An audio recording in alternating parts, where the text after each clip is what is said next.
Welcome back, everyone. Ready for another deep dive? Always. Today, we're going on a journey to Barbados. Barbados. Yeah, but we're not just focusing on the beaches and the sunshine. We're going deeper into the history of the island, specifically the history of its sugar industry. Ah, interesting. So we're going beyond those sweet treats. Exactly. We're going to uncover those hidden stories behind those picturesque Caribbean landscapes. I like it. Where are we getting all this info from? Well, we've got some excerpts here from a blog post Okay. on the website for Rogues in Paradise. Rogues in Paradise. What's that? It's a book and podcast, and it goes really deep into the history of Barbados. Oh, cool. So get ready to discover how Barbados got its nickname, Little England. And we're going to talk about the fascinating, sometimes brutal role that cast iron kettles played in shaping its destiny. Cast iron kettles. I'm intrigued.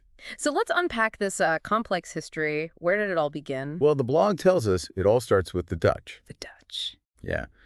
Back in the early 1640s, Dutch merchants, they introduced sugarcane to Barbados. Okay. And it turned out that the island's climate and soil were, perfect for growing it. Perfect. And that perfect growing environment really shaped Barbados's destiny, right? For sure. The blog says by the mid-17th century, Barbados had become one of Britain's wealthiest colonies, Wow. all thanks to sugar. It's hard to imagine how that kind of wealth would have transformed the island. Oh, absolutely. The boom was huge. But, it's really important to remember that this prosperity, it wasn't just some happy accident, Yeah. It was built on the backs of enslaved Africans Right. who were brought to the island to work on these massive sugar plantations. Plantations that started popping up everywhere. Yeah. The blog describes them as these vast estates owned by wealthy planters. Can you paint a picture of what these operations would have looked like? I mean, picture this. Fields and fields of sugarcane, as far as you can see, all meticulously cultivated and harvested. What? To feed the demand for sugar back in Europe. These plantations were like their own little worlds. Really? Yeah, they had their own mills, boiling houses, slave quarters. It's amazing to think about the scale of these operations and the enslaved Africans who worked on them. The blog doesn't shy away from describing the horrific conditions they faced. No, it doesn't. It was brutal. They were forced to work tirelessly under that scorching sun. I can't even imagine. Constant threat of punishment, abuse. It's just awful. Their labor, though, it fueled the wealth of the plantation owners Yeah. and the British Empire. Right, at a devastating human cost. Absolutely. And the blog brings this home when it talks about these cast iron boiling pots, Yeah. essential for sugar production. I can't imagine those being very pleasant to work with. No. Massive, constantly heated by fires. Workers tending them were always in danger of burns. Oh, yeah? Injuries. What's fascinating and incredibly sobering is how the blog points out that these pots are scattered all over Barbados today. Still there? Still there. Wow. Often arranged in a series called a train. Train. Yeah, and they're like these stark reminders. Reminders. Reminders of the brutal reality of the sugar industry. You could be enjoying the beautiful scenery of the island, and then you stumble upon one of these pots. And you're suddenly transported back, huh? Yeah, forced to confront the history woven into the very fabric of Barbados. Powerful. And, it's like these iron kettles are physical manifestations of this phrase that the blog uses, molten memories of sugar. Molten memories of sugar. Yeah. I like that. It captures the pain and danger of the work involved in sugar production. Right. Boiling sugar, it can burn your skin Ouch. just as badly as molten metal. And these workers were constantly exposed to that. Every day. Wow. You know that phrase, molten memories of sugar? It also hints at something else. What's that?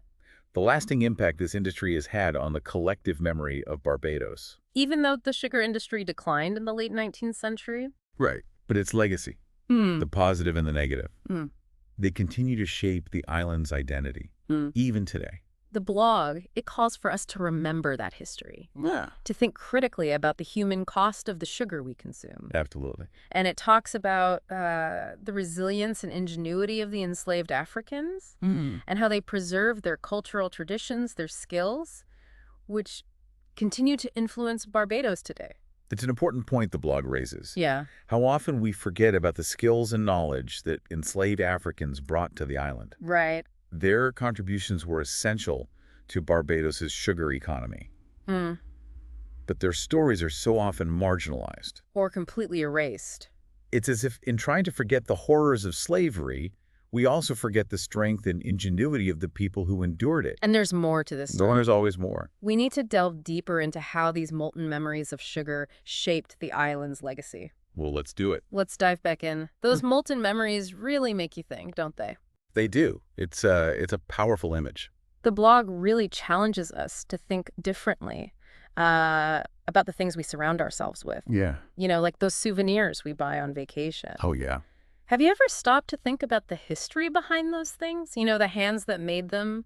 It's easy to get caught up in the moment, isn't it? You see something beautiful and you just, you gotta have it. But there's often a whole story behind those objects. Absolutely. And the blog really encourages us to dig deeper, to look beyond the surface and think about, where things come from, how they were made, the conditions. The whole journey. Exactly. And speaking of uncovering hidden stories, the blog mentions the book itself, Rogues in Paradise, and the author's dedication to shedding light on the multifaceted history of Barbados. It's not just about sugar, is it? No, it goes beyond that. It explores the island's past from multiple perspectives. It's about the people who shaped Barbados. The famous and the forgotten. And how their stories connect to broader historical trends. The author seems really passionate about making this history accessible. The blog mentions free sample chapters. Oh, that's great. And a podcast, too. Nice. And get this, there's a video from chapter 20. It shows these large planters in Hunta's gardens, carved out of a gully.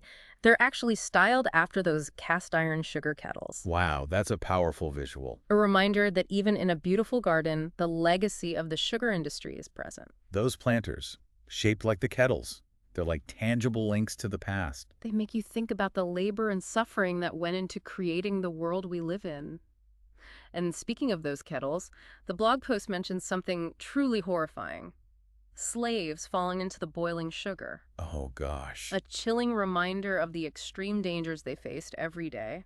That image, as disturbing as it is, it's crucial for understanding the real cost of sugar production. It makes you realize that something as simple as sweetness was built on exploitation and violence. A history of immense suffering, but also, incredible resilience. The blog also talks about the decline of the sugar industry in the late 19th century. What led to that? Well, they mention a couple of factors, including the abolition of slavery and the rise of beet sugar production in Europe. Ah, so competition from cheaper sugar. Yeah, it weakened the dominance of sugarcane, forced Barbados to find new ways forward. So it wasn't just one thing that led to the decline, but a combination of factors. Exactly.